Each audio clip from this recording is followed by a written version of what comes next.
Murakaza neza muri kino cyigisho cyacu kindi cya WhatsApp Prof. Muraho neza Walter? Muraho namwe? Mugire umunsi mwiza, umerewe ute?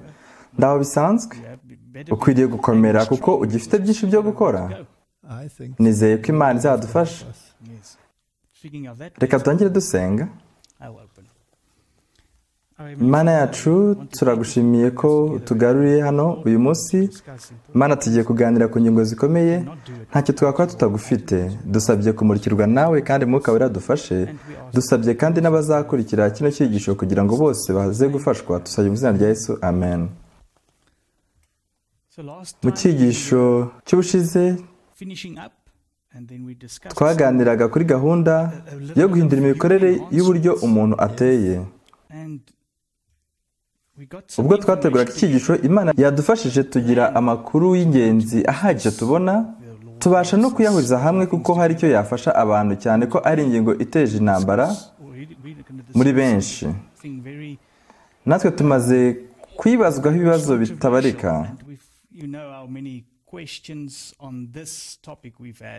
kandi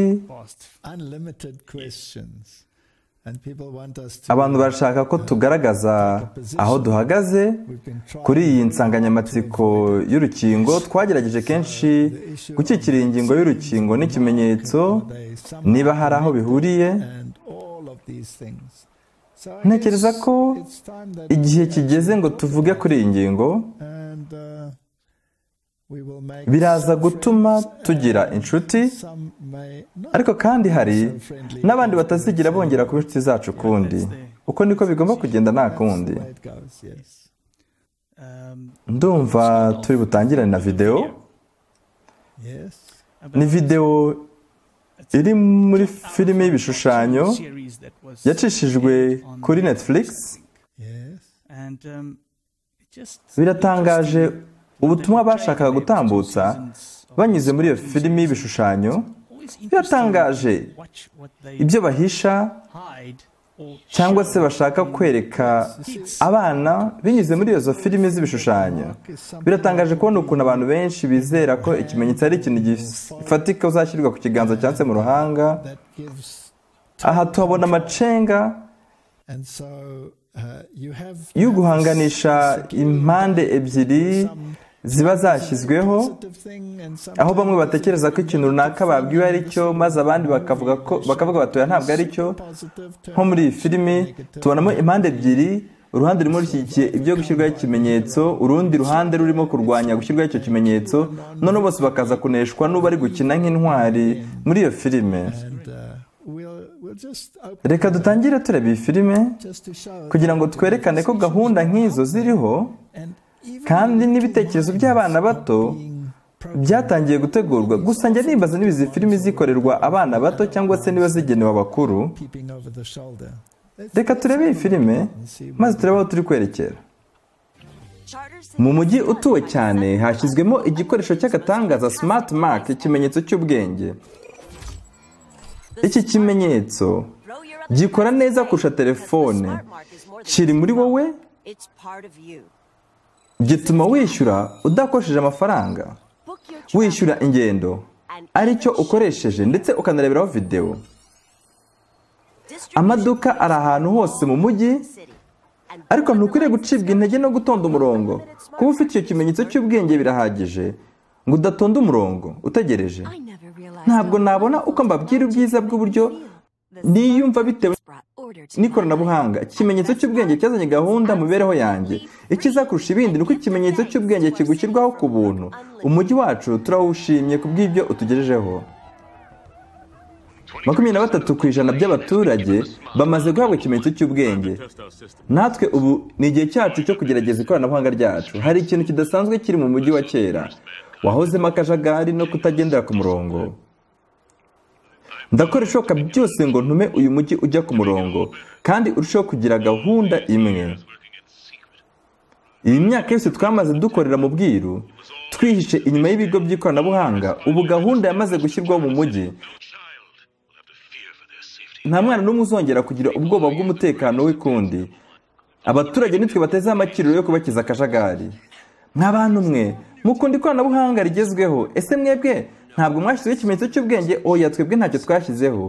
We yita umunyasiyanse, gushyiraho gahunda y'isi nshya nicyo dushyize imbere. Duha ikimenyetso cy'ubwenge maze utwisunge mu gukura akajagari mu isi, kandi nubyanga turakwica. Sogoku, abandi barihe? Bose bagiye gushyirwaho ikimenyetso gishya. Sogoku, icyo kimenyetso giteye ubwoba.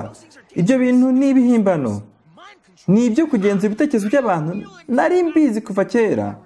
Dufite amasaha 3 kugira ngo tube tugeze ku miryango yacu. Tubasha kubahagarika mbere y'uko bashyirwaho icyo kimenyetso. Bisa nkaho bashyizeho ahantu ho kugenzura abantu. Uku niko bakurikiza gahunda yashyizweho. Aka niko kaga nabateguje kuva na kera kose. Abantu batekereza ko ikimenyetso cy'ubwenge ari ikintu kizatuma batera imbere mu mibereho yabo. Ntibazi bagushijwe mu mutego. Ikimenyetso cy'ubwenge nicyo gituma mugenzura abantu bose bo mu mujyi, niba barashyizeho ikimenyetso cyangwa se batagishyizweho.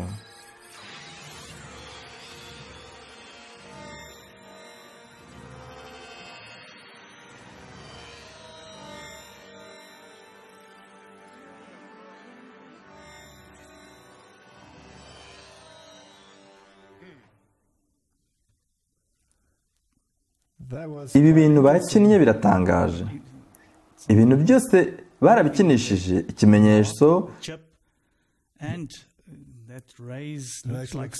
interineti ya 4G, ya 5G, no kugaragaza ko hari ahantu hagenzurirwa ibintu byose, kandi bitegereje cyane usanga hari ibindi bintu bagiye bakinisha bifite ubundi butumwa bw'abamasoni buhishwe, urebye nka chess n'ibindi. Ibi bakinnye ni ugutegura ibitekerezo by'abantu kwakira ikintu runaka, ariko kandi ku rundi ruhande ni ukujijisha abantu bikabije. Ibi ni ibyitwa Hegelian dialectic. Muri ibi byigisho twize ingingo ivuga ikimenyetso mu buryo bwumvikana kandi inshuro nyinshi. Ikimenyetso cy'inyamaswa ni ikimenyetso cy'ubwami bugereranywa n'inyamaswa, kandi muri Bibiliya usomye imirongo yose ivuga ku nyamaswa nko mu Byashuwe 13 na Daniyeli igice cya 7, ndetse ukabihuza n'iby'abagorozi bose bigishaga, bose bahurizaga ku gusobanura ko inyamaswa ari ubupapa. Igihe ubuprotestani bwakwiraga hirya no hino, kimwe mu bigo byashinzwe kugira ngo birwanya abaprotestani ni abajesuite. Abajesuite rero baje kuzashyiraho icengezamatwara rishya rishingiye kuri Bibiliya ku ngingo ivuga kuri Antikristo. Ntibashaka ko papa yakomeza kugaragara ko ari we Antikristo. Abajesuite rero baje gushingwa kugira ngo basenye abaprotestani n'amahame yabo, maze isi yose bayigarure munsi y'ubutware bw'ubupapa. Ubwo rero amahame ya Bibiliya ndetse n'ubusobanuro bwayo byagombaga kubanza gukurwaho, maze bigasimbuzwa ibindi bibanogeye.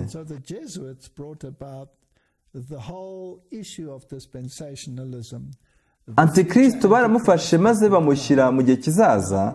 None ni gute Bibiliya yavuga ko Antikristo azaza mu gihe kizaza kandi abakristo bazaba batakiriho? Ibyo byose ni ryo yobokamana ry'abajesuite ryashyizweho kugira ngo basenye ubuprotestani. Uyu munsi hariho intambara ya gikristo. Birakwiye ko tuganira ku ntambara ya mwuka iriho. Gusa igitangaje ni uko intambara ya gikristo iriho ifitanye isano n'intambara y'ibigaragara iriho. Bagomba kugenzura uburyo ukora n'uburyo utekereza. Niba igishushanyo cy'inyamaswa kigomba kuremwa, hagomba gushyirwaho uburyo bwo gukingira ikibaba no guhishira ibyo inyamaswa yakoze. Kandi inyamaswa ari ubutegetsi bwa Roma bwagiye buyobora abantu binyuze mu mahame yayo yo gutegekesha igitugu muri gahunda y'iyobokamana. Muri iki gihe rero hakwiriye kubaho imikorere nk'iyo yahozeho kera. Leta icyo gihe yakoreshwaga kugira ngo ihatire abantu gushyira mu bikorwa amahame ya Roma, kandi abasirikari na polisi barifashishwaga kugira ngo bagenzure ko abantu bose bari gushyira mu bikorwa gahunda zabaga zashyizweho. Rero ikimenyetso kigomba gushyirwaho. Mu by'ukuri ikibazo nyamukuru gishingiye ku kuramya. Hazabaho intambara ishingiye ku kimenyetso cy'inyamaswa n'ikimenyetso cy'Imana. Iyo wize Bibiliya neza rero, ubu ntabwo tugiye kwiga icyo cyigisho kuko twakize mu buryo busobanutse neza, twasanze ikimenyetso cy'Imana mu buryo bwuzuye ari Isabato. Kubera iki? Kuko aricyo kimenyetso cy'ubutware bw'Imana, nicyo kimenyetso cy'ububasha bwayo bwo kurema, nicyo kimenyetso cy'uko ariyo muremyi wawe. Niyo mpamvu ukwiriye kuyiramya kuko ariyo yaremye isi n'ijuru n'inyanja n'ibirimo byose. Kandi by'ikinyuranyo kuri ibyo, hari ikindi kimenyetso ubupapa bwahinduye Isabato buyishyira ku munsi w'icyumweru. Ni ikibazo gishingiye ku munsi, ariko kirenguriza k'ufite ubutware uwo ari we. Ninde wemera nk'Imana mu mibereho yawe?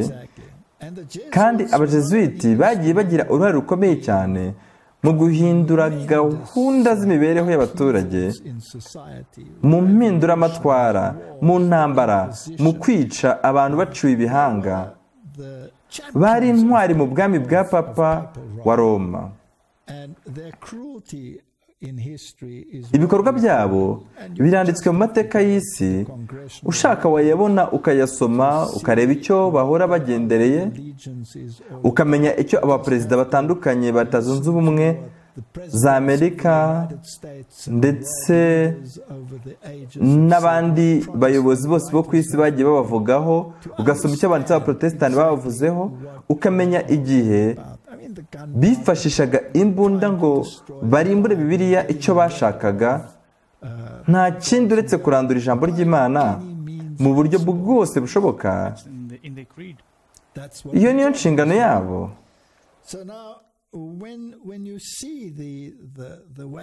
Iyo ureba uburyo amateka ari kwisubiramo mu isi uyu munsi,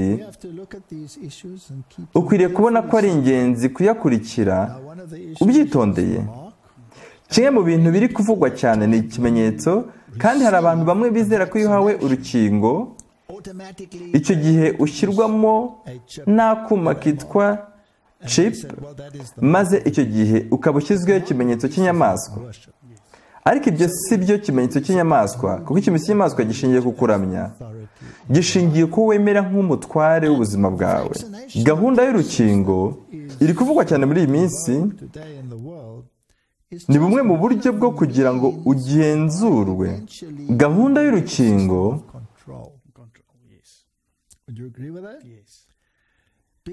kubera ko Bibiliya ivuga ko ikimenyetso cy'inyamaswa kizaba ari agahato kugira ngo utemererwa kugura cyangwa kugurisha cyangwa se kugira uburenganzira ku mutungo, kandi ukagira ibintu bimwe na bimwe wakwa. Ikintu cyose gihatira umuntu gukora ikintu adashaka,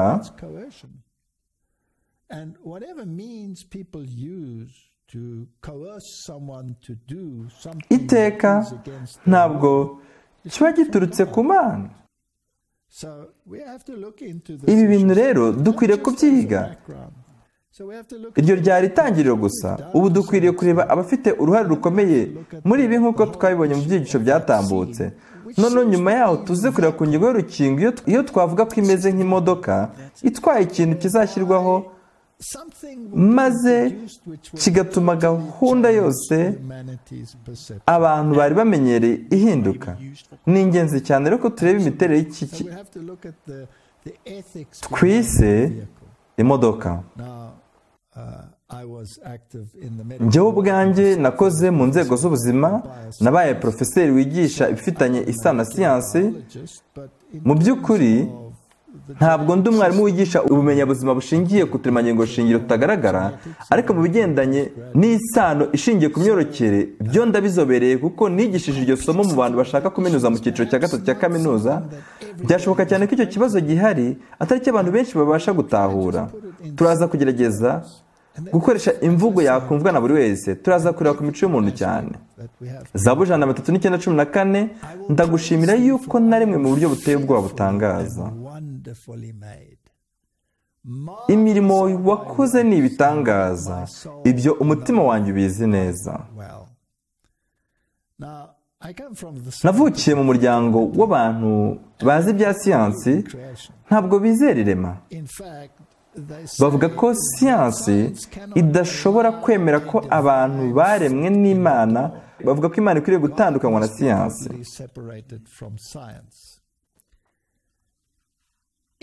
Niba wizera irema, ubwo ukwiriye kwizera ko ibintu byose Imana yaremye ari byiza, ndetse byiza cyane.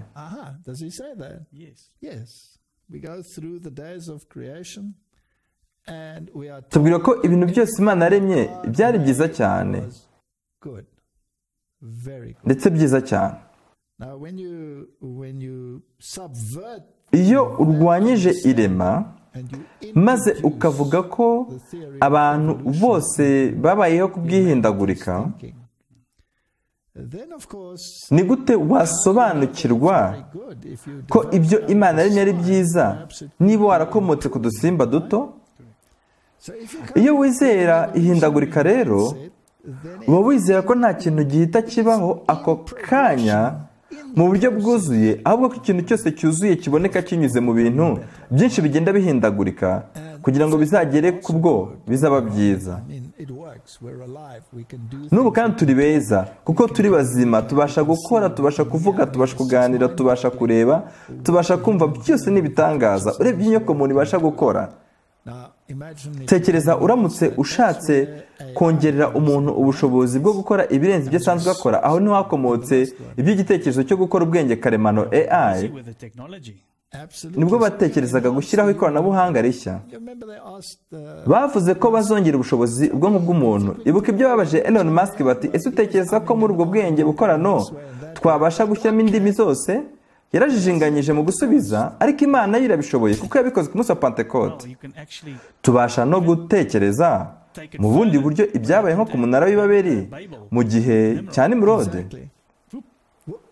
Bose bahawe indimi zitandukanye, ari nabyo byabaye ku munsi wa Pentekote.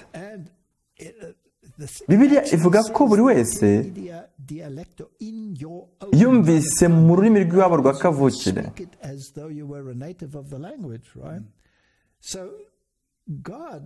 Imana rero kuva kera yateguye ubwonko nk'ikintu kibasha kwakira ibintu byinshi cyane, uretse ko icyaha cyaje kugabanya ubwo bushobozi karemano. Ibyo turaza kubigarukaho mu kanya kari buze. Gusa icy'ingenzi muri ibyo byose ni uko twaremwe mu buryo buteye ubwoba kandi butangaje. Twaremwe mu buryo butunganye kandi bwiza cyane. Ese uramutse ufite imyumvire yo kongerera ubushobozi ubwonko bw'umuntu kurusha uko bwaremwe, ubwo wazigera unyurwa no kubona ko turemwe mu buryo bwiza, cyangwa ahubwo binyuze mu kutanyurwa washakisha uburyo wakwangiriza uko twaremwe? Ubwo uzashaka uburyo bwo guhindura uko wari usanzwe utekereza n'uburyo wari usanzwe ukoramo. Ibyo turaza kubivuga ubwo turibe tugaruka ku rukingo. Ubwo rero niba wizera ko Imana yaremye, cyangwa se ukizera ko wakomotse ku ihindagurika ry'udusimba duto duto, aho ubwaho hahita hatangira kuvuka ukunyuranya. Noneho ubwo abajesuite bagaze kuri ruhande ni bw'abemera ihindagurika. Uko niko kuri inyigisho y'abagatulika ku isanzure, yo guturika ku isanzure kugira ngo isi ibeho yakomotse ku bajesuite mu buryo budashidikanywaho. Iyo urebye nk'uwitwa umuhanga mu gutekereza Teilhard de Chardin, ukareba ukuntu yagiye yigarurira abahanga bakomeye abacengezamo inyigisho yo kwizera ihindagurika, nta gushidikanya ubona ko batizera irema na gato. Bavuga ko ibintu byose bikwiriye kurenga urwego biriho, kandi bajya kure bakanavuga ko inyokomuntu ari Imana. Bizera ubuyobozi bushya bw'isi, bakizera ko umuntu ari Imana, kandi n'abagatulika mu by'ukuri bigisha ko umuntu ari Imana, kandi ku bw'ibyo ko umuntu abasha gukora ibihwanye n'ibyo Imana ikora. We've dealt with it, so we're not going to deal with it. Just giving it as background. you have this philosophy that humanity is basically God. kandi niba wizera ko wakomotse ku dukoko ugatera imbere ukagera ku rwego rwo gukora ibihwanye n'ibyo Imana ikora, ubwo bivuze ko nawe icyo gihe uba wizera ko hari ibyo wandura mu miterere y'ibisanzwe biriho, maze ukumva ko hari urundi rwego wabigezaho. Ese si byo? Twarabibonye muri video Morgan Freeman yakoze avuga ku Mana. Yaravuze ngo Imana nyayo indimo ni njyewe, ni njyewe ubwanjye kugira ngo mbe uwo nzaba we. Njya ndeba kuri zimwe mu mbuga zikunda kunyuraho inyigisho zidafite ibihamya, bose ubona bigisha ibintu byo guhakana Imana. Bose bigisha ko bahwanye n'Imana, bavuga ko twese tubereyeho guhinduka nk'Imana. N'inyigisho iteye ubwoba, kandi abashyira hanze inyigisho nk'izo bose n'ubigisha bo muri iki gihe cyacu.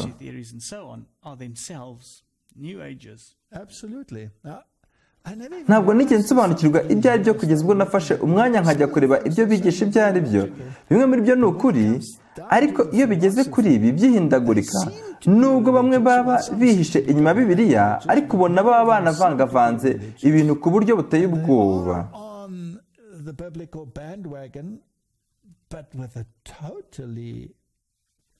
Baba babivangavanze. Imana niyo yaremye iyi si, kandi Imana niyo yaduhaye umudendezo wo guhitamo, kandi Imana yaturemye mu buryo butunganye ndetse buteye ubwoba.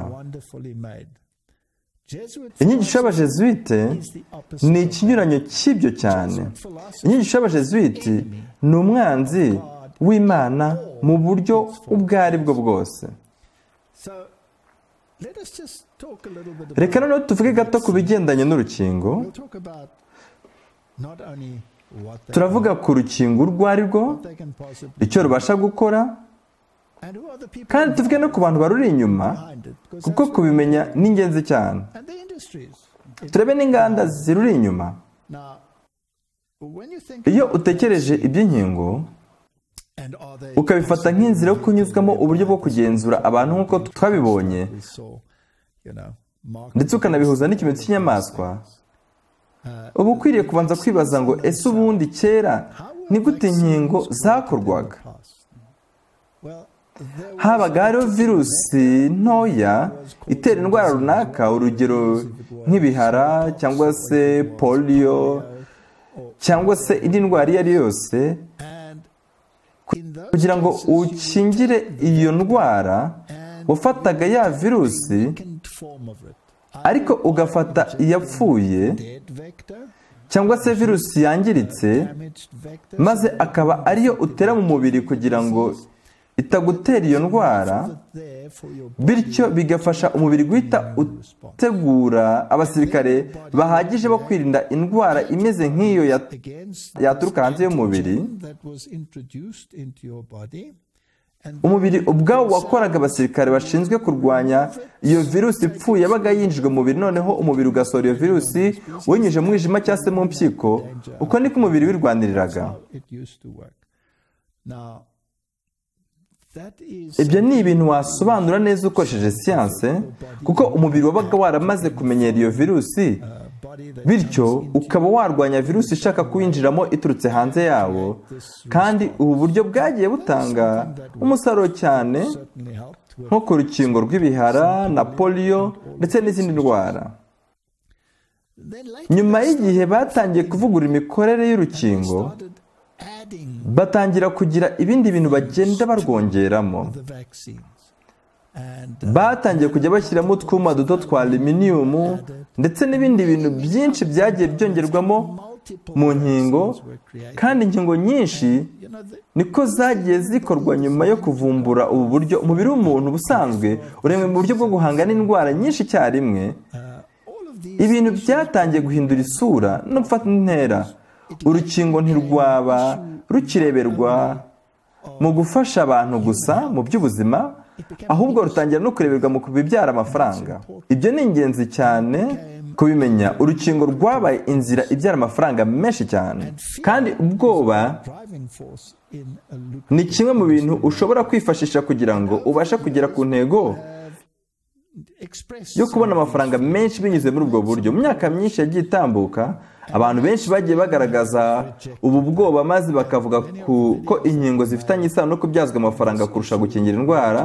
Gusa benshi mu babivuzeho ntabwo bemewe, kandi na videwo zabo zagiye zishyirwa ku ruhande, izindi zikanasibwa. Ariko ikibazo nibaze ni iki, si abantu mu byo bavuga hari ukuri kuba kurimo?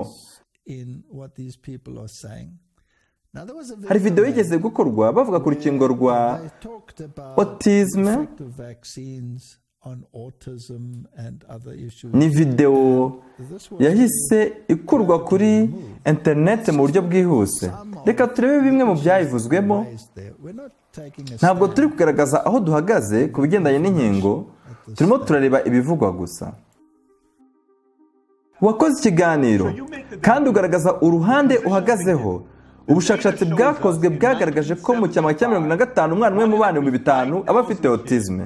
Mu cyama cya 1982 umwana umwe mu bana 500. Mu cyama cya 1994 umwana umwe mu bana 500. Mu mwaka wa 2000 umwana umwe mu bana 166. Mu mwaka wa 2004 umwana umwe mu bana 150. Mu mwaka wa 2009 umwana umwe mu bana 110.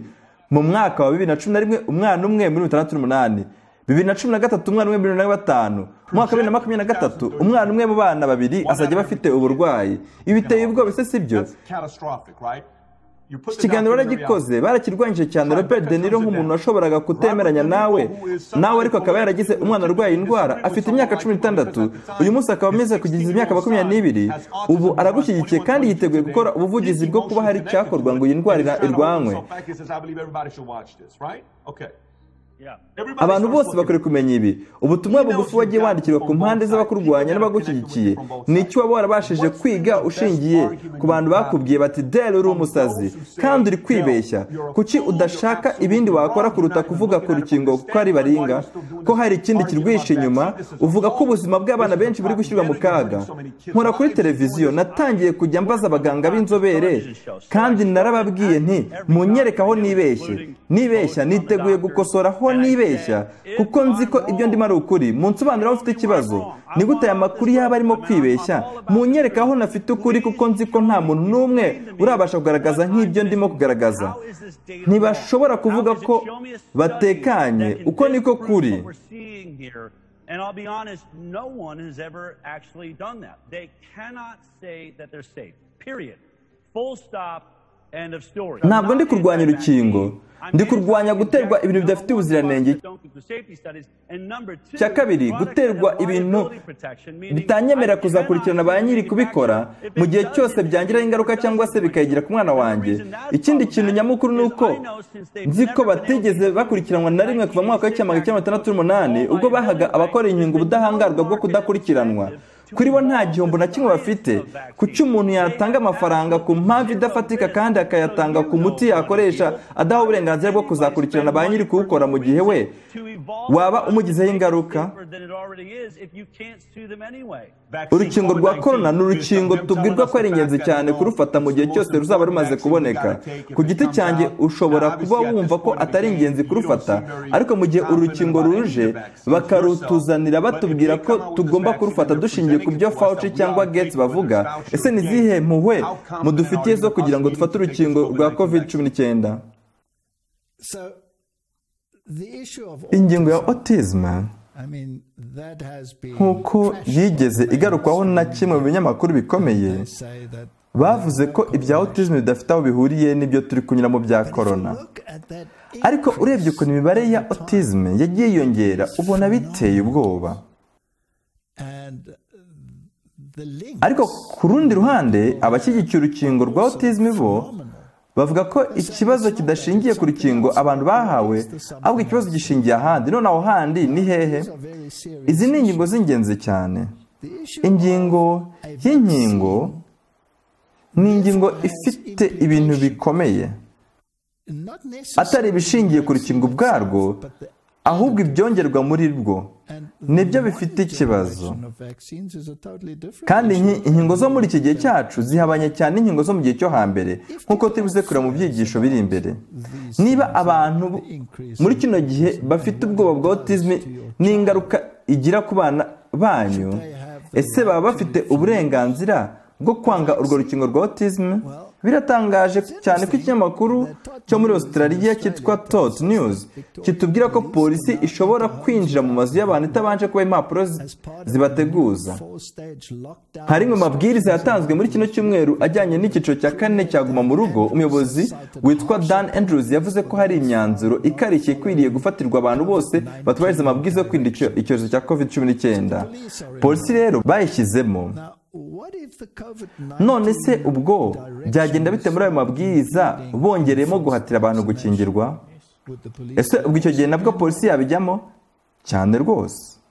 Itegeko ryo kwita ku buzima rusange ryo mu mwaka wa 2008 rivuga ko abayobozi bashobora gufunga umuntu batabanje kumuteguza kandi bakinjira mu rugo igihe icyo ari cyo cyose, bagasaka ibintu bagendereye kurengera no kurwanya ingaruka zagera ku buzima rusange bw'abaturage. Ubu tubayeho mu gihe abategetsi bashobora kuza bakinjira mu mudendezo w'amahitamo yawe bwite. Uko niko kuri.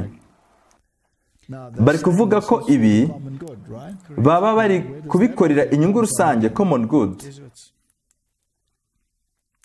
Harya iri jambo common good rikomoka he? Ni mu Jesuit. Ntabwo ari muri Australia gusa ibi biri, ahubwo biri no muri New York.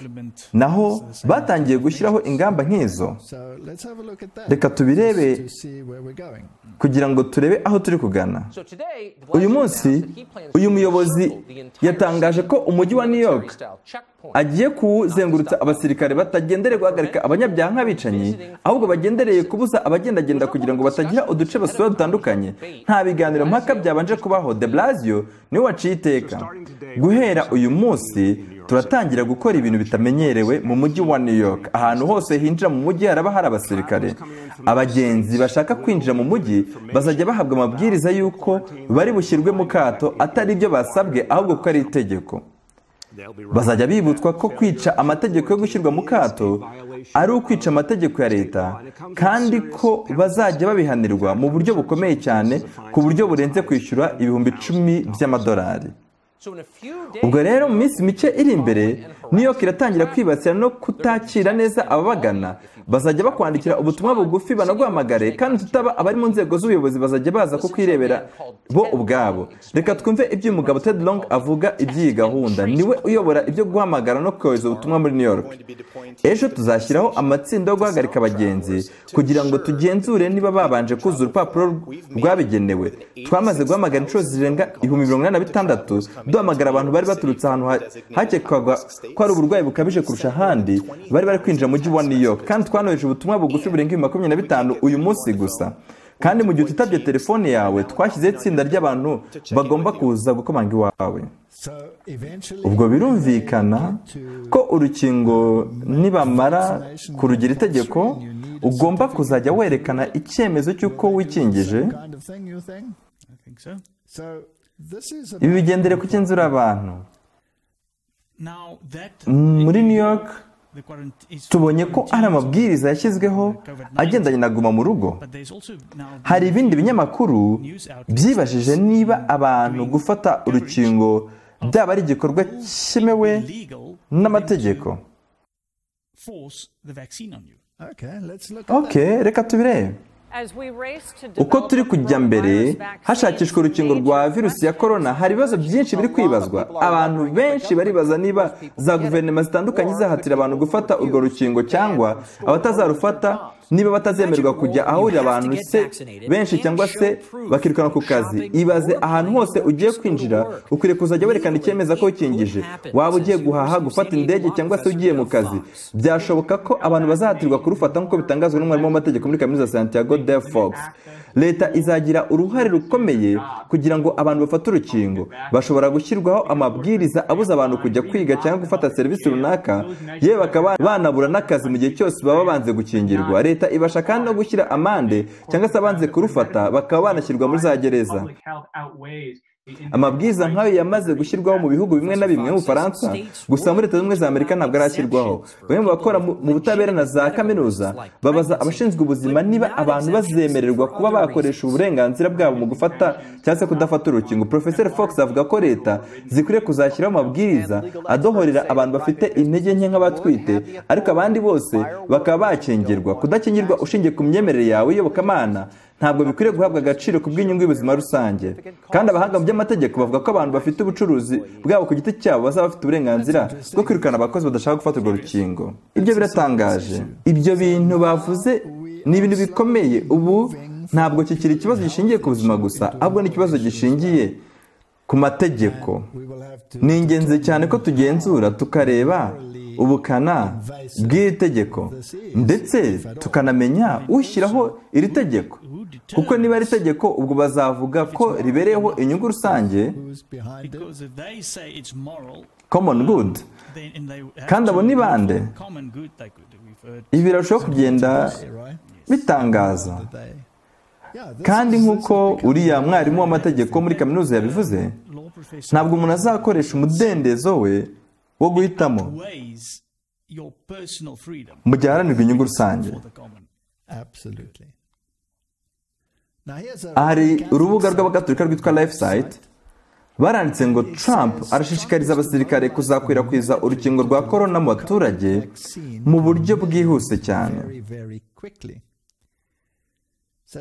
Trump yavuze ko hari umujenerali w'umujesuite uri gukurikirana uko urukingo rwakwirakwizwa mu gihe rwaba rwamaze gukorwa. Dufite video ariko byivugira ubwe, ntekereza ko twayireba. Mu gihe hibazwa ku budahangarwa n'ubuziranenge bw'urukingo rwa korona, Perezida Trump yavuze ko ubuyobozi bwe bukurikiranira hafi iby'urukingo. Aha hari ikintu cy'ingenzi cyane dukeneye kuvugaho.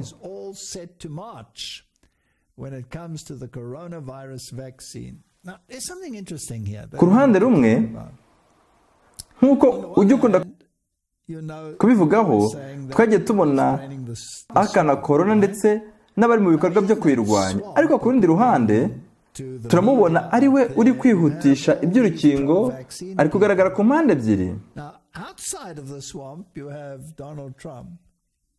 Exactly, he's supposed to drain the swamp where Bill Gates is forming part of it. Yes. And he's the guy that's behind these vaccines. And here he is pushing for vaccines. So he's niwe urimo urashyira imbaraga mu by'urukingo, ari gukina impande ebyiri. Turimo turaganira gusa, ntabwo turi kugaragaza uruhande duhagazemo. Niba rero iyi ndwara igamije inyungu, birumvikana ko uru rukingo ruhatirwa abantu ruzaba ari ikintu kidasanzwe, dukwiriye kurutindaho mu by'umwihariko. Niki mutekereza ku by'urukingo? Ese ni izihe ngamba mufite zo kurukwirakwiza? Urukingo niruboneka tuzifashisha abasirikare bo kurukwirakwiza, kandi bazabikora mu buryo burimo imbaraga. Nubwo abasirikari atari bo bakora inkingo, ariko basanzwe bafite ibindi bakora kandi bivunanye. Hagati aho dufite umujenerali ubishinzwe. Tony, hari icyo waba ushaka kubivugaho? Ibyo uvuga ni byo. Mu gihe urukingo ruzaba rumaze kuboneka, tuzarukwirakwiza kandi mu buryo bwo kurusaranganya ahantu hose, duhereye cyane ku bantu barukeneye kurusha abandi, kandi dufite uburyo tumenyamo abo barukeneye cyane kurusha abandi. SCIP ifatanyije na CDC, Dr. Colin na Dr. Redfield bafatanyije n'urugaga rw'abaganga nibo bazashyiraho umurongo ngenderwaho wo kugira ngo tube twizeye ko urukingo ruri gukwirakwizwa mu buryo bwo gusaranganywa kandi bwizewe.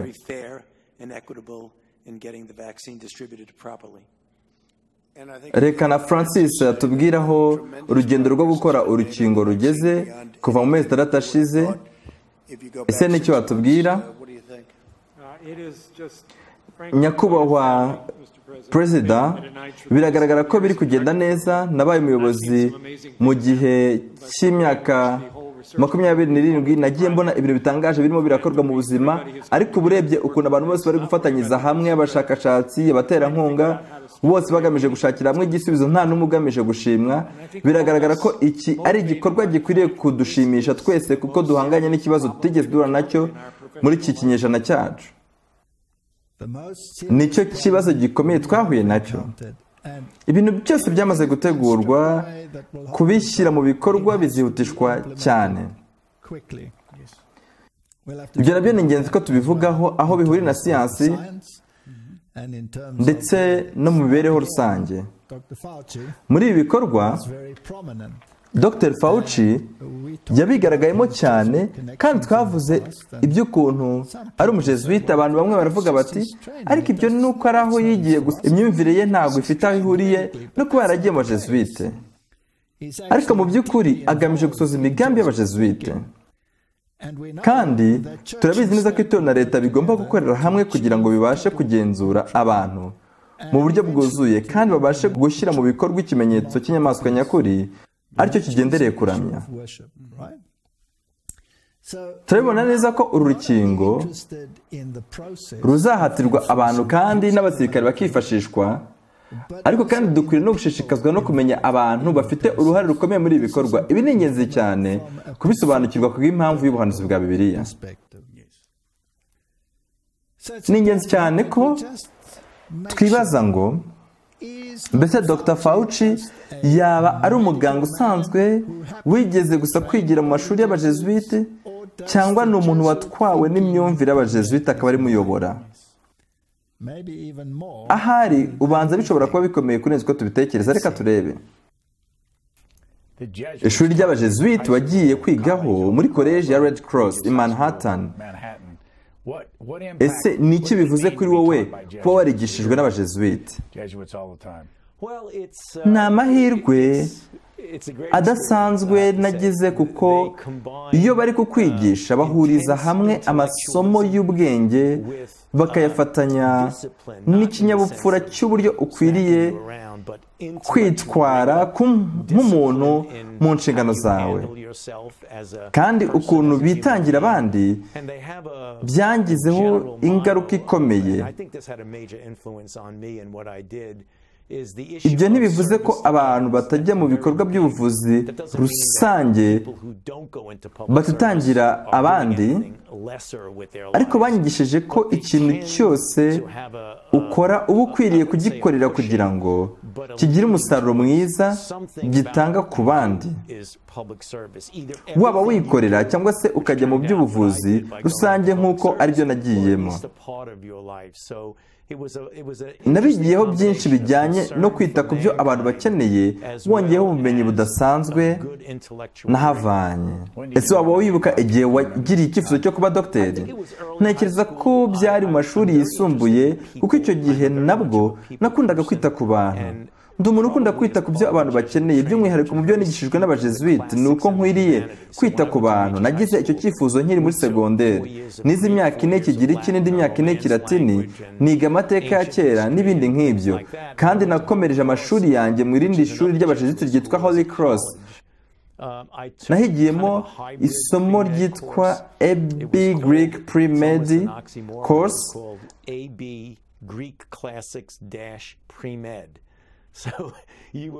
naho twigiraga ibyo abantu bakeneye tubihuza n'inyurabwenge, ariko kandi tukiga na siyansi y'iby'ubuzima. Kimwe mu byatumye mba dogiteri ni uko nkunda siyansi, nkunda gushakashaka, nkunda ibintu bishya muri siyansi, ariko kandi nkunda n'abantu. Kuri njye ubuvuzi kwari ugushaka aho nahuriza siyansi n'abantu. Ninde ufatiraho urugero? Bamwe muri bo ni abantu ahari twiganye amashuri yisumbuye y'abajesuite.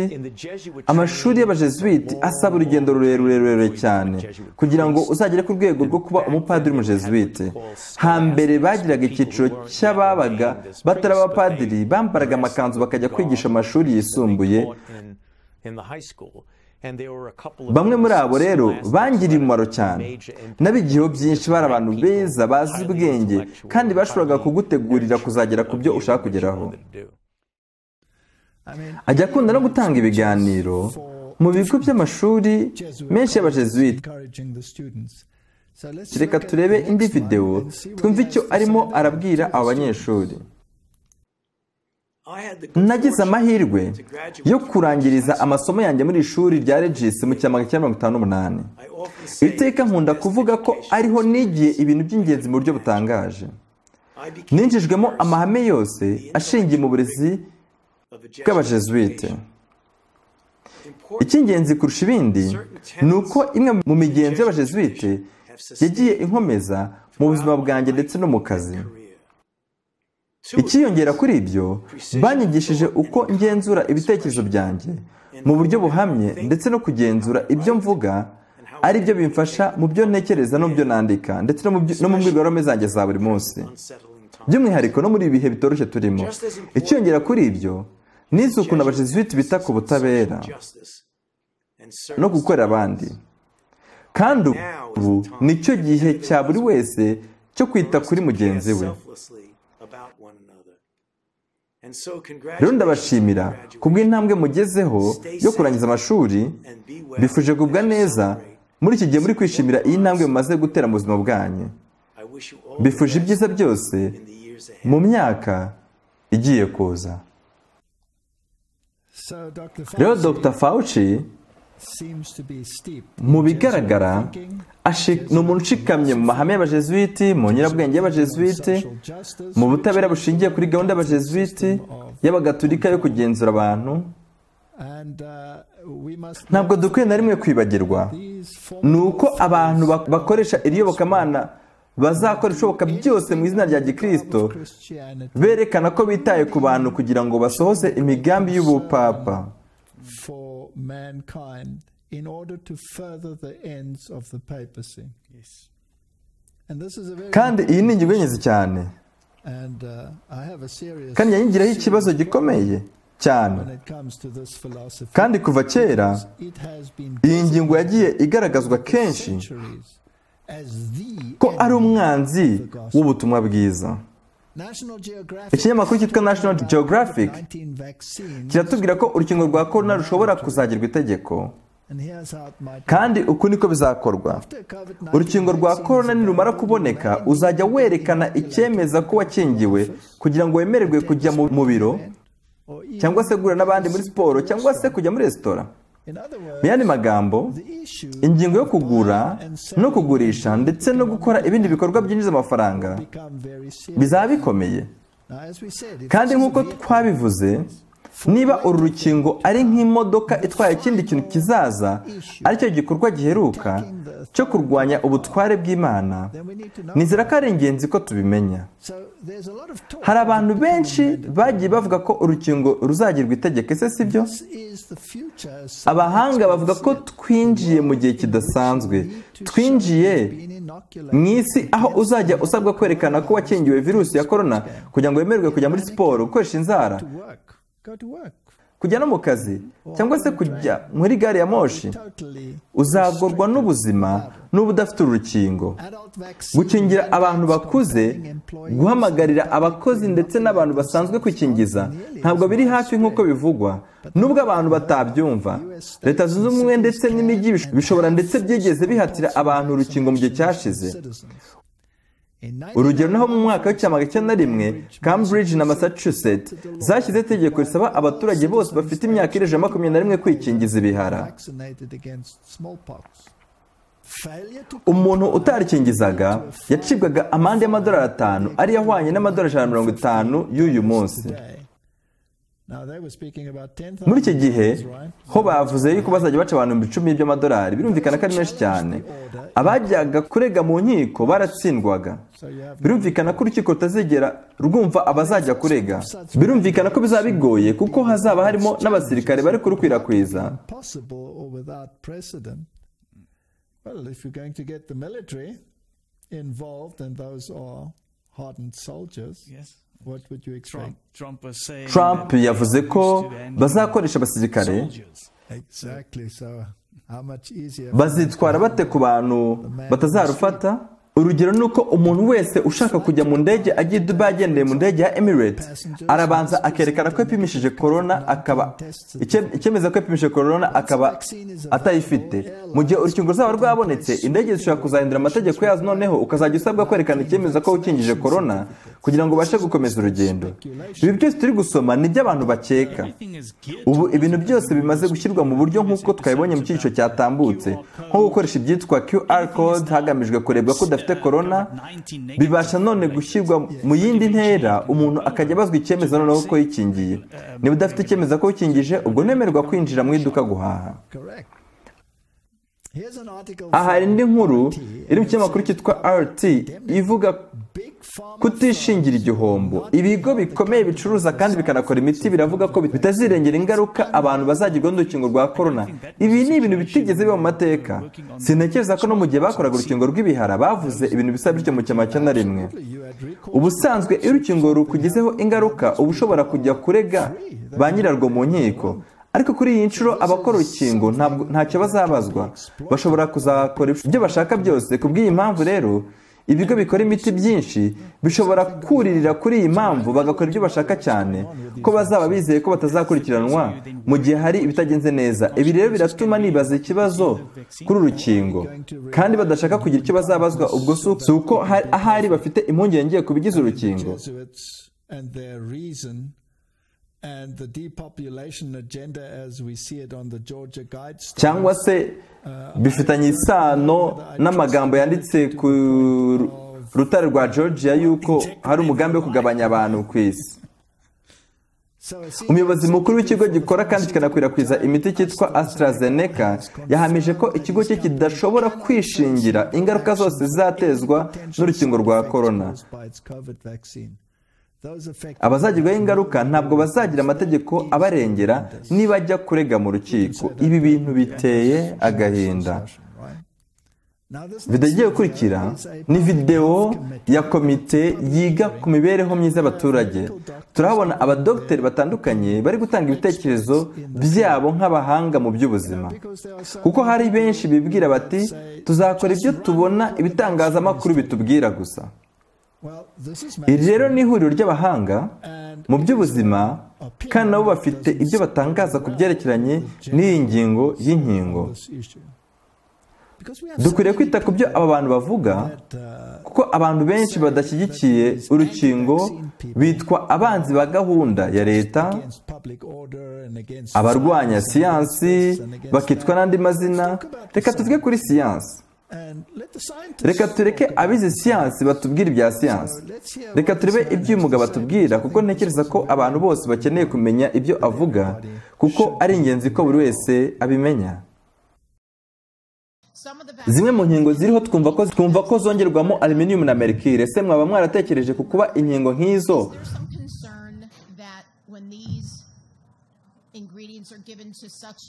mu gihe zaba zihawe abana bato cyane ko tuzi ko badafite ubudahangarwa bw'umubiri buhagije, urwo rukingo niruguma mu mubiri wabo cyangwa se mu bwonko, noneho ntiruve mu mubiri wabo nk'uko twabwiwe ko ubusanzwe rugomba kuvamo, ubwo bizagenda bite? Ibyo mwumvise ntabwo bikwiriye kugira uwo biteza ikibazo, kuko aluminium dushyira mu rukingo aba ari nke ku buryo nta kibazo yateza. Kandi iyo aluminium dukoresha mu nkingo itandukanye cyane n'iyi tubona mu bidukikije. Iyi yitwa nanoparticles, kandi izi nanoparticles zituma umubiri urema abasirikare barwanya bagiteri na virusi n'ibindi bintu byose byakwangiriza umubiri byaba biri mu rukingo, twebwe tukaba tutabizi. Kandi turabizi ko hari uduce tw'ibigize izo nanoparticles tubasha kwinjira mu bwonko. Ntabwo twigeze tugenzura ngo turebe aho izo aluminium zijya iyo umuntu atewe urukingo, niba zijya mu mubiri cyangwa se niba zijya mu bwonko. Ese ibigize urukingo byaba byinjira mu bwonko? Oya. nta muntu n'umwe urakora ubwo bushakashatsi ngo arebe ko ibigize urukingo bijya mu bwonko. Gusa ubushakashatsi bwakorewe ku nyamaswa zatewe urukingo rurimo ibintu bihwanye n'urukingo ruterwa abana bwagaragaje ko ibigize urukingo byinjira mu bwonko. Ubushakashatsi turabwirengagiza. Hari abakoze ubushakashatsi mu Burayi kuri nanoparticles bagaragaje ko nanoparticles zibasha kuguma mu bwonko bukamara umwaka umwe kuzamura kugera ku myaka 40.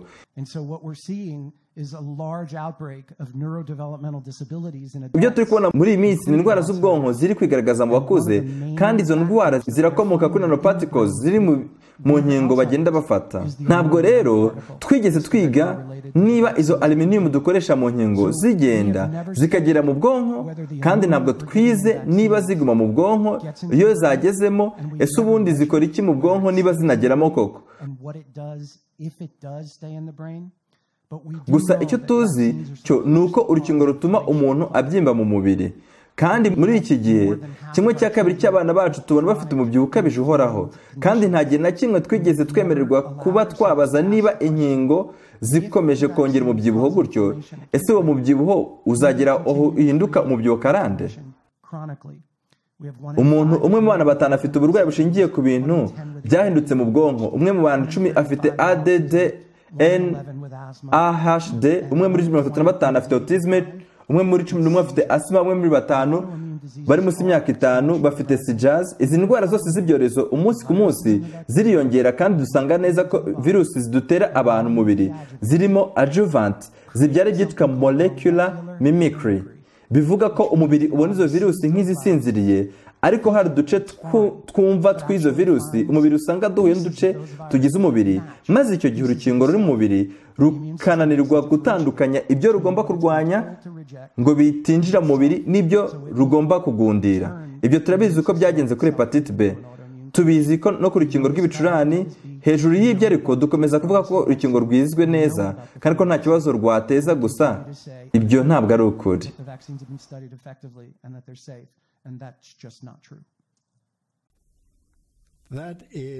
Ubwo ni ubuhamya butangaje cyane.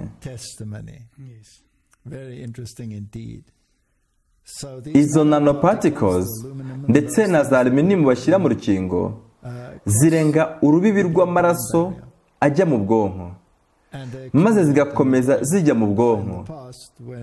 Kera nkiri kuri kaminuza ndabyibuka byateje ikibazo gikomeye. Ese amaraso aba menshi mu bwonko yaba ari ikibazo gipfa kwizana giturutse imbere mu muntu, cyangwa n'ingaruka z'ibiturutse hanze y'umubiri biba byawinjijwemo? Yaba ari indwara se ibitera, cyangwa se n'ikindi kibazo? Iki kiganiro mpaka cyagiye gikunda kubaho kugeza n'ubu. Ikibazo nyamukuru abantu bakomeza kwibaza ni uko indwara z'ibyorezo za kera ko zikomeza kwiyongera kandi abantu bari barazikingiwe. Yatanze urugero kuri autism. Yaturutse ku kuba ari indwara iboneka ku muntu umwe mu bantu 5,000, none ubasha kuyisanga ku muntu umwe mu bantu 35. Ibi mu by'ukuri biratangaje cyane. Nicyo cyahindutse cyatumye tuba tugeze ku rwego rw'aho umuntu yangiritse kugeza ubwo mu gihe kiri imbere autism ishobora kuzajya isangwa ku muntu umwe mu bantu 2. Sinzi niba abantu bajya babona ingaruka zazanywe n'indwara ya autism. Ni ibintu biteye ubwoba. Ukuntu umuntu atangira kwitandukanya n'abandi bibasha gukorwa mu buryo bwihuse, cyangwa se bikagenda bibaho buhoro buhoro. Ariko niba wararemwe mu buryo bukomeye kandi bw'igitangaza, kandi ukaba wararemewe guhangana n'ibintu byose byo mu isanzure aho usanzwe uba, ubudahangarwa bw'umubiri wawe buremwe mu buryo bwahangana n'ibyakwangiriza ubuzima byose. None si ubwo turi kwihindura Imana binyuze mu kongera umubiri ibi bintu byose? Ntabwo nakagombye kurwanya urukingo iyo ruza kuba ari vector batera mu mubiri bagendereye ko wabyara ubudahangarwa bwabasha guhangana n'indwara iturutse hanze. Ariko iyo muri urwo rukingo wongeremo ibi bintu byose kandi siyansi ikaba yagaragaje ko biteje ikibazo, ibi ni ingenzi cyane ko tubyitaho. Birushaho gusa kuba bibi. aha ni ku rubuga rw'umuryango mpuzamahanga wita ku buzima. Aha bari kuvuga ku rukingo rukora ku turemangingo shingiro tw'umuntu ADN. Ibyo uriya mugabo yavugaga muri video twarebye ni ibintu bongera mu nkingo. Iyo wongereye antigen mu rukingo ukarutera umuntu, umubiri w'umuntu uhita urema ibyitwa antibodies. Iyo virusi yinjiye mu mubiri, abo basirikare bajya kuyirwanya, noneho byombi bigasorwa mu mubiri binyuze mu mwijima. Uko niko gahunda y'ubwirinzi bw'umubiri ikora, kandi ibi byose bibera mu gice cy'amaraso cyitwa plasma. Ariko inkingo nshya ziri gukorwa muri iki gihe zo ntabwo zishingiye kuri iyi gahunda tumaze kubona. Twahisemo gusoma aya magambo kuri urubuga rw'umuryango mpuzamahanga wita ku buzima kugira ngo tubereke ibyo barimo barakora uko bimeze. Urukingo ruba rugizwe na virusi zahinduwe ku buryo mu gihe rutewe umuntu, izo virusi zitabasha kumutera indwara, umubiri zitabasha kumutera indwara, umubiri kuko uba waramenyereye iyo virusi, iyo ije iturutse hanze y'umubiri, umubiri utirwanya ku buryo iyo virusi itabasha gutera indwara umuntu wamaze guterwa urukingo.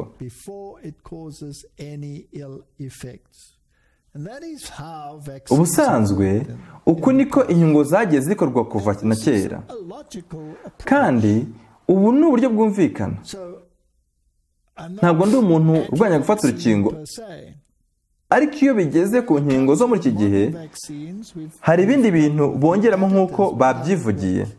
Barakomeje barandika ngo mu myaka irenga 100 itambutse urukingo rwagiye rukorwa mu buryo bubiri. Ubwa mbere ni ugukoresha virusi zisinziriye kugira ngo umubiri ubashe kurema abasirikare bo kurwanya virusi uzahura nayo ihwanye n'iyo ngiyo yari isinziriye. Uburyo bwa kabiri ni ugukoresha virusi nzima zigenda ziyongera mu mubiri ariko ntiziwutere indwara, bityo bigatuma umubiri urushaho kongera ubudahangarwa bwawo bwo guhangana n'indwara uko bimeze kose nk'iyo virusi. Bagutera virusi maze umubiri ugahita uzirwanya, ariko ubu bagiye gukora urukingo mu buryo butandukanye n'ibyo. Vuba aha uburyo bushya bwashyizweho bwo gukora inkingo. Aha rero niho bibera ibitangaza. Ni uburyo bwo gutera indi ADN irimo virusi igomba kurwanywa n'abasirikare b'umubiri mu gice cy'amaraso cyitwa plasma.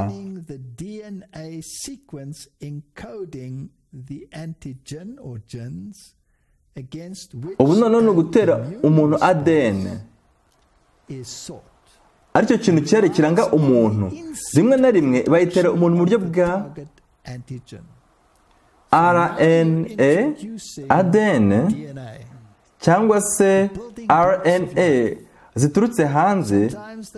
Ubusanzwe ntabwo zishobora kwinjira muri nuclear y'umubiri wawe, kuko umubiri wifitemo ubushobozi bwo guhita uzirimbura.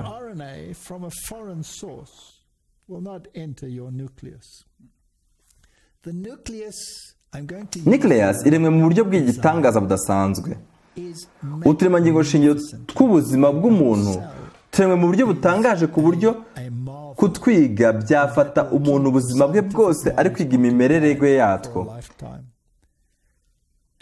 Iyo nucleus ifite amarembo ariho imiryango n'ingufuri n'ifunguzo wenda kugira ngo bitwereke kubyumva. Ikintu cyose kigiye kwinjiramo rero kirabanza kikanyura muri iyo miryango, ndetse naho gisohoka kinyuze. Noneho molekile nini nk'izo za RNA zivurwa mu gihe umubiri ugiye gukora proteine.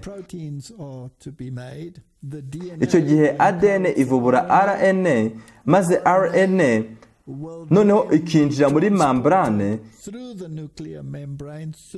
inyuze muri ya marembo yiyagura mu buryo bungana n'igishaka kuyanyuramo kugira ngo abe aricyo cyonyine cyinjiramo nta kindi. Nucleus iremwe mu buryo butandukanye n'ibindi bigize umubiri. nta kindi kintu rero cyabasha kwinjira muri nuclear kitabanje kunyura muri ya marembo ariho ibyo twakwita nk'abarinzi. Rero iyo baguteye ADN cyangwa se RNA bashaka ko yinjira muri nuclear, baba bagomba gukoresha nanoparticles yo gutwara iyo ADN cyangwa se RNA, kuko bitagenze bityo umubiri wayirimbura ntubashe kwinjiramo. Ubwo rero bisaba kujisha umubiri kugira ngo ubashe kwakira ikintu giturutse hanze.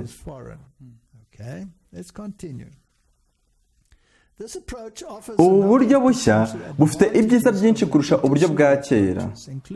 Ubu buryo bwongewemo uturemangingo twa B na T, kandi ni uburyo butuma urukingo ruba ruhamye. Kandi ntabwo hakoreshwa za virusi ziba zisinziriye.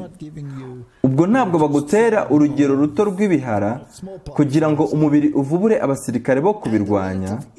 Ni uburyo bwo gukoresha uruhererekane rwa ADN cyangwa se RNA.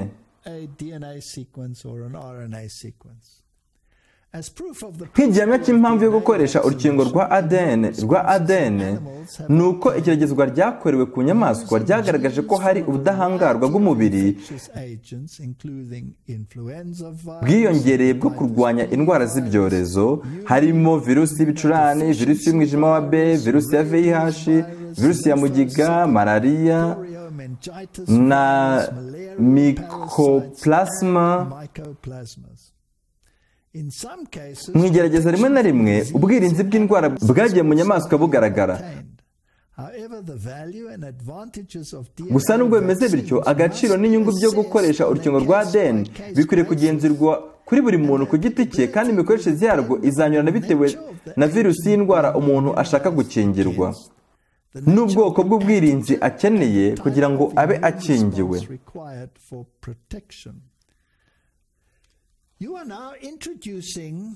Bisobanuye ko mu guterwa ADN uba uterwa indi mico, amajene yinjira mu mubiri wawe, muri wowe, maze ikaba kimwe mu bikugize. Mu mico bisobanuye ko uba uri undi muntu utandukanye n'uwo wari usanzwe uri we. Bari kongerera umubiri ubushobozi bwo kuba ari wo noneho ubasha kumenya ibyo ugomba kurwanya ibyo ari byo. Abakora inkingo zikoresha ADN barimo baratera imbere cyane. Inkingo ziri gukorwa ubu ntabwo zikoresha ADN gusa, ahubwo zishyirwamo ibindi byunganira ADN kuba yakwinjira mu turemangingo tw'umubiri. Nk'uko kare nabisobanuraga, uba ukeneye ikimeze nk'imodoka ikigomba gutwara izo ADN. Babisaba ko umubiri waka ubushobozi bwawo kugira ngo ubashe kwemera kwakira ADN ziturutse hanze. Niba ari virusi runaka, iba izajya igenda yihinduranya muri ADN yawe kugeza ubwo izaba umwe nawe. Icyo gihe rero uba uri umuntu wamaze guhindurwa uwundi muntu, genetically modified.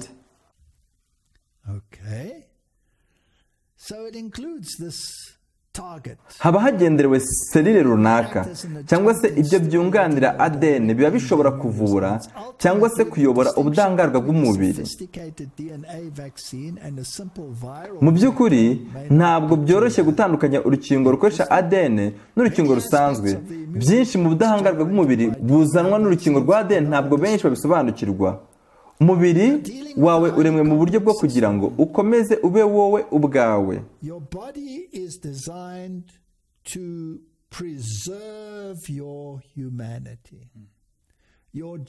Imico dukomora kubo dukomokaho, amajene, iremwe kugira ngo igumane ubudasa bwawo. Iyo utangiye kwinjiza izindi ADN mu mubiri, hari imisemburo mvuzo iba igomba kumenya ko izo ADN nshya zihwanye n'izisanzwe mu mubiri kugira ngo no mu gihe kizaza uzakomeze kuba umuntu. Mu gihe kizaza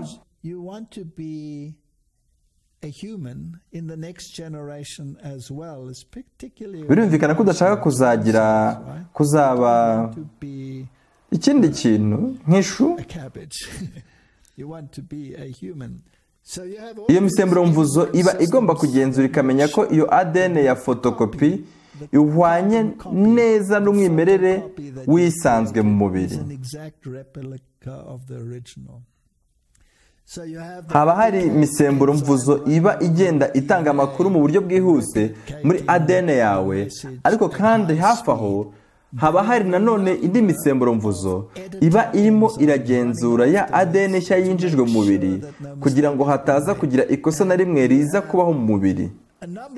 Kandi iyo misemburo igenzura iba ari nk'itanu kuzamura, iteka igenda ikurikiye iyo ADN nshya kugira ngo nigenzura igasanga hari ahakozwe ikosa ihite irikosora vuba byihuse. Ubwo niki kiba kiri gukorwa hano iyo uteye urukingo rushya rwa ADN?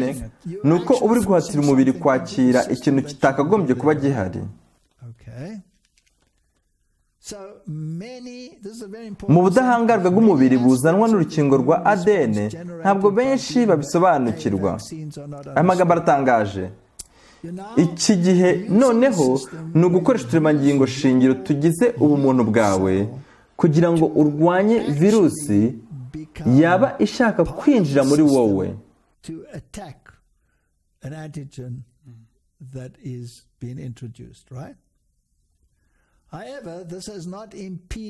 Uko bimeze kose, ubu buryo bwo gukingirwa gutya ntabwo buratinda kuba butarakoreshwa ku bantu. Bimwe mu bitaro byatangiye gukora igerageza ku bantu.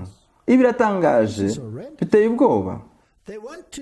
Barashaka ko uru rukingo rwatangira gukoreshwa mu gihe cya vuba cyane, mu gihe kitarenze umwaka. Ese si byo? Kandi aha turabona ko urukingo rufite aho ruhuriye n'imico yerekeranywa, genetic system, ibasha kugushyirwamo igahinduka umwe nawe. Bisobanuye ko bitazagira ingaruka kuri nyiri guterwa urukingo gusa, ahubwo bizanakomeza no kuba zamukomokaho, kuko niba ibiri muri uru rukingo byinjira bikajya no muri gene, bisobanuye ko uzazihereza n'abazagukomoka. Icyo gihe uzaba uri umuntu uvuguruye. None Imana yakuremye gute? Ni mu buryo butunganye. Ese si byo? Ese urifuza ko hari umuntu wahindura imiterere y'imico karemano yawe? Oya, nanjye ntabwo nifuza ko gene zanjye zahindurwa, kandi nk'uko bigaragara n'ababikora ubwabo ntabwo basobanukiwe ikizakurikiraho.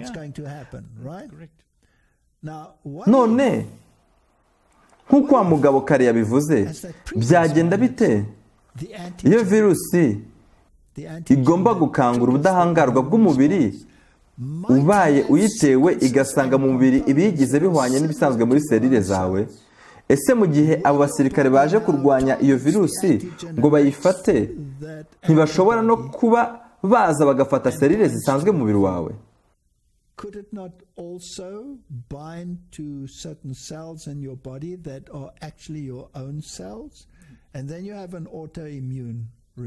Ese ubwo byagenda bite ibyo bibaye nko ku mwijima wawe, maze bigafungura umwijima wawe?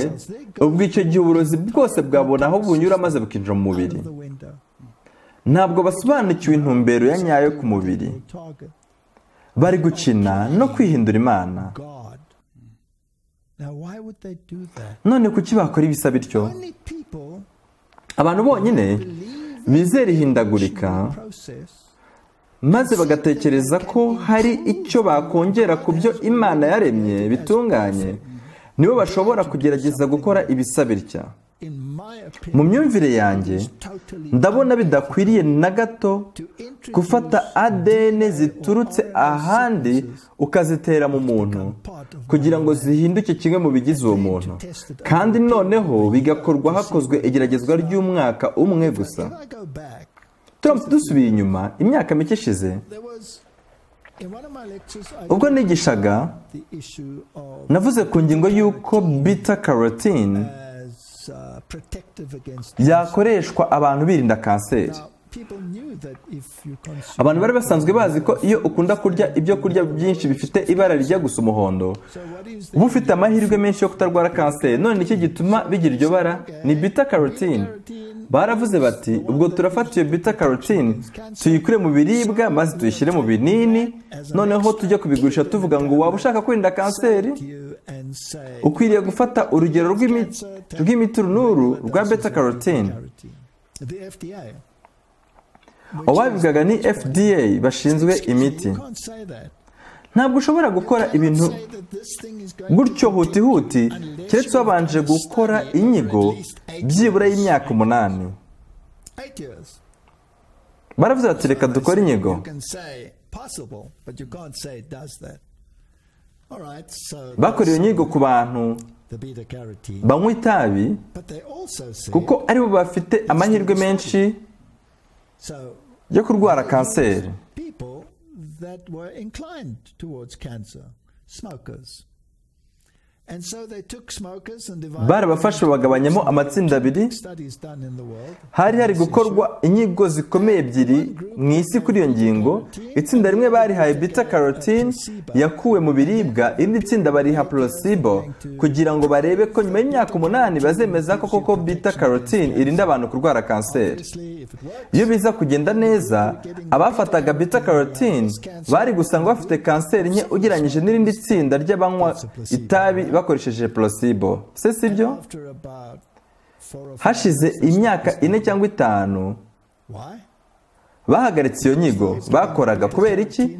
Kuko basanze abafataga beta carotene basanze bafite kanseri nyinshi kurusha abafataga placebo, ku buryo bitumvikanaga ku muntu ari we wese, kugeza ubwo siyansi yaje kugaragaza ko beta carotene yakuwe mu bimera Of such a nature, ikavangwa n'imiti cannot mu gihe yahindurwaga ibinini iba idafite imbaraga nko mu gihe iri mu bimera mu buryo karemano. natural. Kuyikura mu buryo karemano bwayo uba uyitakariza imbaraga.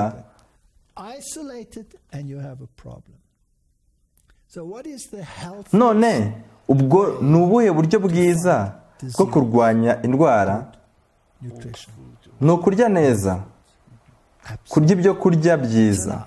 If they required None kuki studies in basabye gukora igeragezwa ry'imyaka 8? claim, why Kubera iki kuri uru rukingo bakuyeho kubanza gukora inyigo y'igihe kingana gutyo? they do not understand? Kandi tubona nabo ubwabo bavuga ko badasobanukiwe neza imikorere yarwo. Urukingo rwa mbere rwahawe uburenganzira bwo gukoreshwa ni urukoresha ADN zakuwe muri seri z'amabakiteri.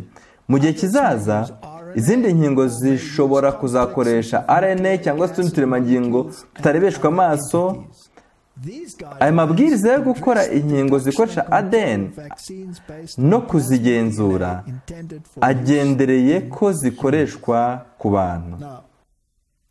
Here they are introducing a totally Aha bari kudusobanurira ubundi buryo bushya bwo gukoramo inkingo. vaccine, which direct Uko byamera kose bugira ingaruka ku miterere yawe karemano, genetic system. now a few years ago Monsanto Mu myaka mike ishize uruganda rwa Monsanto rwahinduye imiterere karemano y'ingano batitaye ku mbaraga zirwanya ingaruka zazanywe n'izo ngano zahinduwe.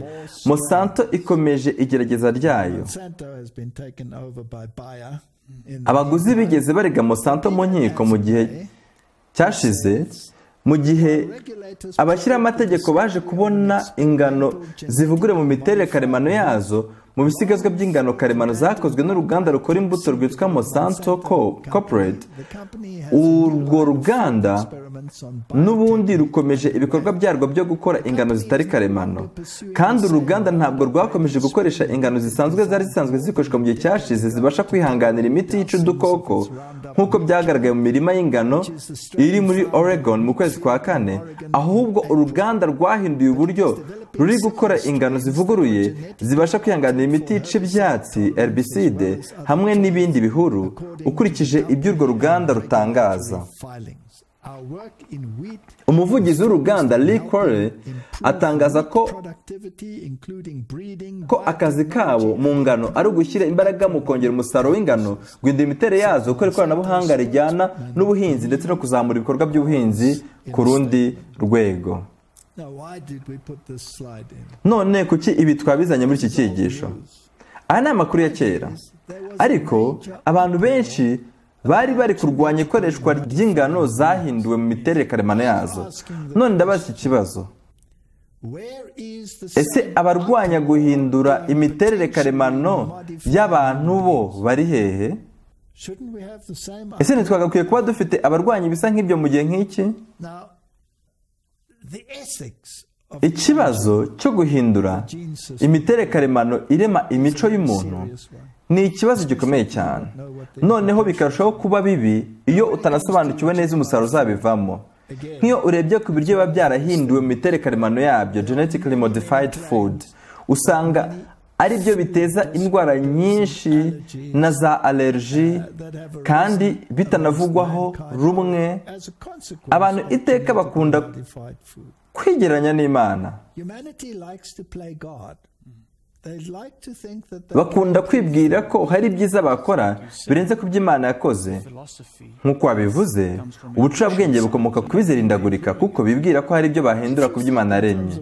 Iyo utekereza nk'umuntu wizera ihindagurika, ni uko uba wizera ko wakora nk'ibyo Imana ikora, and that you can kandi ukanabihindura uko byari bisanzwe bikorwa. Ikibikurusha byose noneho ni uguhindura imiterere karemano y'igice kinini cy'abantu bose, ari nabyo turi kuvugaho ubu. that we are dealing with. But now Iki kibazo cyo gukingirwa rero ntabwo ari ikibazo cyo gukingirwa ngo getting an immune, ugire ubudahangarwa bwo kwirinda indwara. in my opinion, Ku bwanjye ndabona ari ikibazo cy'itegeko umuntu akwiriye guhitamo. Hano hari inkuru yo mu kinyamakuru cyitwa Business Insider, aho Bill Gates atanga umuburo ku isi avuga ko ihindagurika ry'ikirere rigiye kuzaba ribi cyane kurusha uko icyorezo cyabaye kibi. change could be worse. I find this Ibi ndabona bitangaje ukuntu bava ku kintu kimwe bajya ku kindi. so. Is this Ese ibi si imyiteguro igana ku kindi kintu? Iteka iyo bavuze ku ihindagurika ry'ikirere, mpita ntekereza Laudato Si. yes now didn't Ese abajesuite ubwo si bo bayanditse nayo? or at least his cyane rwose. superiors, whoever they are, well they're all together in this, so they write this Banditse iyi nkuru, kandi ikigenderewe gishaka kuvugwa ni itegeko ry'icyumweru. legislations So the next None niba bageze ku rwego rwo kuba bahatira abantu itegeko in place rijyaniranye n'ubuzima gusa, set of technique, nk'uko twabibonye, which ibi bijyanye no guhitamo itegeko ugomba kumvira. it's probably also a moral issue. So now they Hano say, turabona bavuga ko ihindagurika ry'ikirere rizaba ribi cyane. then we also Bivuga ko nanone hari irindi tegeko tugomba guhabwa ngo turikurikize ku bijyanye n'ihindagurika ry'ikirere. Ubwo hari n'intambwe imwe igomba guterwa. Ese si byo? Gates nanone arimo araburira isi ku bw'akaga k'ihindagurika ry'ikirere kagiye kuzabaho. emergency. Bill Gates ari kuvuga ko ihindagurika ry'ikirere rizaba ribi cyane kurusha uko iki cyorezo cyabaye kibi, nk'uko yabitangaje ku rubuga rwa murandasi ku munsi wa gatatu. Yaravuze ati, niba ukeneye gusobanukirwa ibizangirizwa n'ihindagurika ry'ikirere, ukwiriye kubyigira kuri korona, uretse ko byo bizaba biyirusha ububi. Ubuzima bw'abantu n'ubukungu byangirijwe n'iki cyorezo biri hasi cyane ugereranyije n'ibizangizwa n'ihindagurika ry'ikirere niba batagabanyije carbone isi yose yohereza mu kirere. This man is Uyu mugabo agaragara nk'intiti mu nzego zose. he's an Ni inararibonye mu by'inkingo, ni rwiyemezamirimo, ni inararibonye mu bijyanye na microchip, noneho ubu aragaragara nk'inzobere mu by'ubumenyi bw'ikirere. Ndibaza niba azaba n'intiti ku bijyanye no kuruhuka umunsi w'icyumweru nabwo. Rero imbere yacu tuhafite ibintu bitangaje. blind. Bottom line, Muri make, is it a ese uru rukingo ni urugaragaza amategeko wumvira cyangwa ntaho bihuriye? Let's just listen Reka twumve ibyo inshuti yacu Taka atangaza kuri iyi ngingo. on the issue. Abantu benshi batekereza ko ibintu byose bizongera gusubira mu buryo nk'uko byahoze nyuma yo guterwa urukingo, nk'uko abayobozi bacu benshi bagiye babitubwira. Umuyobozi wa Georgia yatubwira ko urukingo nirumara kuboneka ruzahinduka itegeko, bitandukanye n'uko byagenze ku nkingo z'izindi ndwara, nubwo zishe abantu benshi, naho yaba ari nka hepatite, HIV, meningite. Twabwiwe ko urukingo rwa korona niruboneka ibintu byose bizasubira mu buryo, gusa nyuma byaje guhindurwa. Ushingiye ku itangazo rishya ryasohowe n'umuryango mpuzamahanga w'ubuzima, baravuga ko urukingo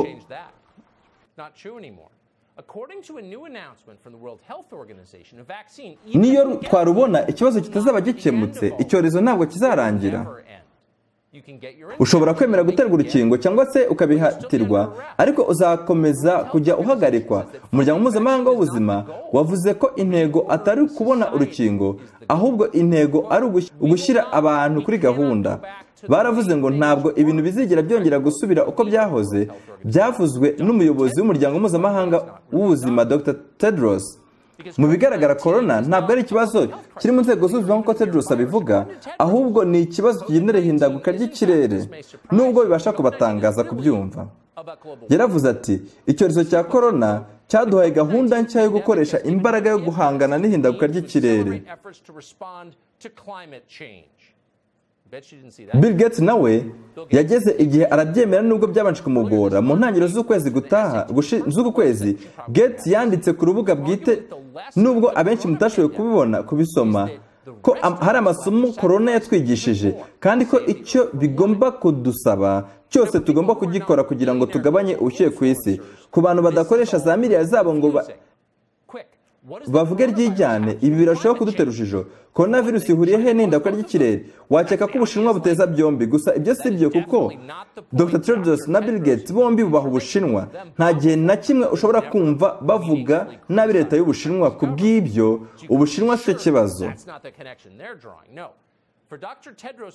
Kuri Tedros na Bill Gates, icyorezo n'ihindagurika ry'ikirere bifite ikintu bigendereye. Byombi bigendereye gushyiraho gahunda yo kugenzura abantu. Byombi ni akaga kugarije isi kandi katabasha kubonerwa igisubizo gihamye. Byombi bibasha gutuma abaturage bo hasi bumvira amategeko bahabwa bitabasabye kugenda kuri demokarasi. Ni gute umuntu usanzwe yabasha gutanga integuza ku ihindagurika ry'ikirere? Niba wizera ko carbone yoherezwa mu kirere ibasha kucyangiriza nk'uko babivuga, wenda bari no mu kuri. Ubwo icyo gihe hakurikiranwa abohereza iyo carbone nyinshi mu kirere, bakabazwa impamvu kibungukira mu gukora ibikorwa byangiza isi. Ese abakire bakora ibijyanye n'ikoranabuhanga n'uruhe ruhare bafite muri carbone yoherezwa mu kirere? Ubundi ibi ni byo bibazo umuntu wese yari akwiye kwibaza. Uramutse wibaje ibibazo nk'ibyo, waza kugera ku mwanzuro wo kubona ko abakire nka Bloomberg ari bo bahindanyije isi kubwo kwangiza ikirere. Indege ze ubwazo zohereza carbone iruta iyoherezwa n'ibihugu bya Afurika, ariko ikibabaje ni uko nta muntu n'umwe ujya amuvuga nabi agaragaza ko ateje ikibazo, ahubwo ari mu bayobozi bari kurwanya ihindagurika ry'ikirere. Hari andi makuru mudashobora gupfa kubona kuri televiziyo. Mu gihe kitageze ku kwezi, ikigo gishinzwe kurwanya indwara z'ibyorezo CDC muri Atlanta, nicyo kigo cya mbere cy'ubuzima gifashwa na leta, cyasohoye amabwiriza ajyanye n'uburyo abantu bakwirinda ikwirakwizwa ry'iki cyorezo. Muri ayo mabwiriza bagaragaje ko abashakashatsi bavuze ko agapfukamunwa katarinda umuntu coronavirus na rimwe, nta na rimwe.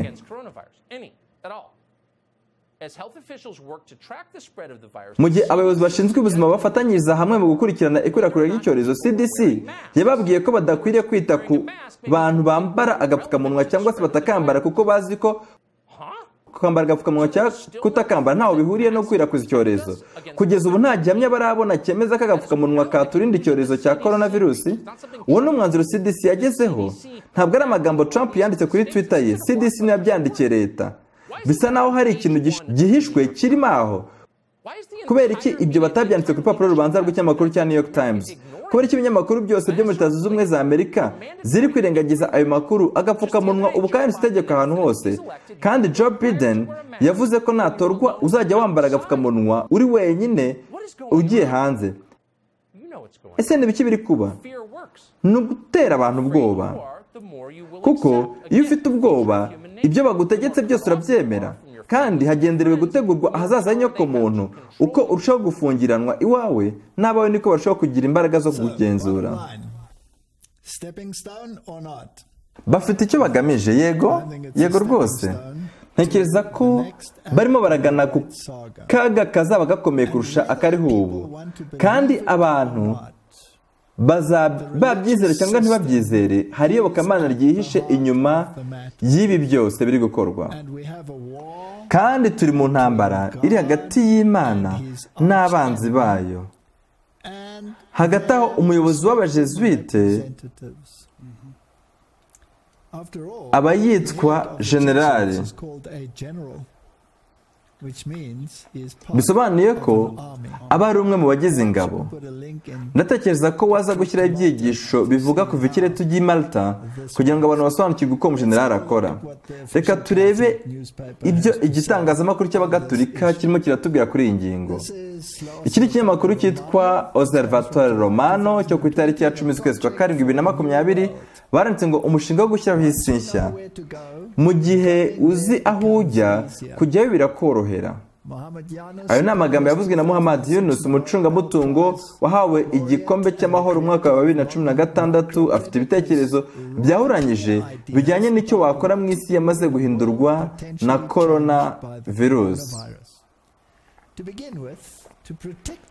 Buri muntu wese agomba kwirinda ndetse no kurinda isi yose ko yakwangirizwa na virusi binyuze mu gukingirwa urukingo ruzitwa icyiza rusange, Global Common Good.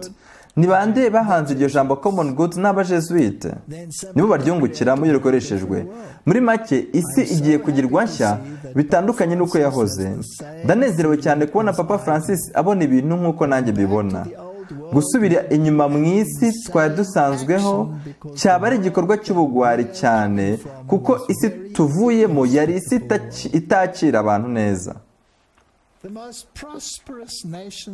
Ibihugu byari bikungahaye cyane n'ibihugu bya Giprotestani. Umutungo wabwo wagombaga gushyirwa hasi. Iyo si yuzuwemo ubutunzi n'umudendezo yagombaga kubanza gusenywa, maze ukabuzwa umudendezo wawe kuko bashaka kukugenzura nk'uko byari bimeze mu gihe cy'umwijima. Biratangaje. Aravuga ko iyi si twari dusanzwemo yari nziza kugeza ubwo batangiye kuyangiza barema imidugararo n'imyigaragambyo, kuko hejuru ya byose Ordo Abkao nicyo bahagarariye. Yari isi yari igiye kurimburwa n'ihindaguka ry'ikirere. Birumvikana ko uyu mugabo yagombaga kuvuga ibisa bityo kuko iyo ariyo turufu yabo no kwikungazaho umutungo. Ese ibi bihuriye n'indaguka ry'ikirere n'ubwenge karemano bwari busigaye butuma abantu babura akazi? Aho twari tugeze ni habi kuko twari dusigaje imyaka mike yose isi yose ikarimbuka. Ushingiye ku buryo ikirere gihindagurika urabona ko isi isigaje igihe gito abantu bakaba batakibasha kuyituraho. Ntekereza ko Satani azi ko igihe cye gisohoye kandi ku bw'ibyo akwiriye kwihutisha imigambi ye. None ni bande bamurakaza? Ni abantu b'Imana bumvira amategeko yayo. Ni abitondera amategeko y'Imana kandi bakagira guhamya kwa Yesu. Abandi bavuga ko bizera Yesu, bakizera ijambo rye, ariko mu by'ukuri ntabwo babyizera. Urebye ku kwikungahaza ku bukungu ubona ari nk'igisasu cyiteguye guturika, yaba ari mu nzego za politiki no mu baturage ku bw'umujinya. Kandi uko niko byari binameze no mu bijyanye n'ubwenge bw'ubukorano, kuko abantu bari bagiye kuzabura akazi. Iyo ntabwo ari isi dushaka gusubiramo.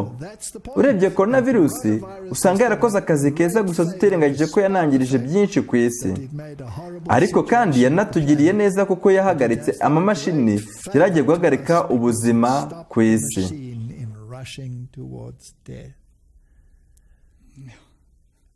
Biratangaje cyane. Reka twe kujya mu by'indwara ko yaba yarateguwe cyangwa se ko ari indwara y'ukuri, gusa ikigenderewe cyo turagisobanukiwe neza. Dusoreze kuri isomo ryo mu rwambere rw'Abakorinto 3:16-17. Haravuga ngo ntimuzi yuko muri urusengero rw'Imana kandi ko umwuka w'Imana aba muri mwe? Umuntu utsemba urusengero rw'Imana, Imana izamutsemba, kuko urusengero rw'Imana ari urwera kandi urwo rusengero ni mwe. Ese ubu urukingo ni ikibazo kijyanye n'amategeko?